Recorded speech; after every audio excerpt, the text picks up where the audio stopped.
దగ్గుబాటి ప్రసాద్ ఖబర్దార్, నీలాంటి నోరు అదుపులో లేనటువంటి మాటలు మాట్లాడావు. నందమూరి శాలిని అమ్మగారి మీద నువ్వు మాట్లాడలు సభ్య సమాజం చేదరించుకునే విధంగా చాలా వికృతంగా మాట్లాడావు.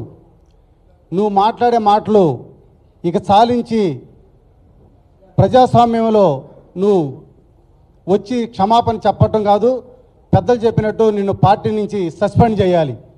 చాలామంది అంటుంటారండి, కర్ర ఇరగలేదు పాము చావలేదని. ఇప్పుడు కర్ర మీ చేతిలోనే ఉంది, పాము మీ చేతిలోనే ఉంది. ఎక్కడ ఇరగొడతారో ఎక్కడ చావగొడతారో చూద్దాం. అది కూడా గతంలో ఇవన్నీ విన్నాం.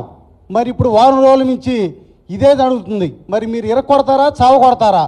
ఇది కనుక జరగకపోతే కనుక త్వరలో ఏమవుతుందో మీరంతా చూస్తారు. ఇక నుంచి ఎన్టీఆర్ యువ సైన్యం త్వరలోనే మీ ముందుకు రాబోతుంది ప్రజాస్వామ్యంలోకి.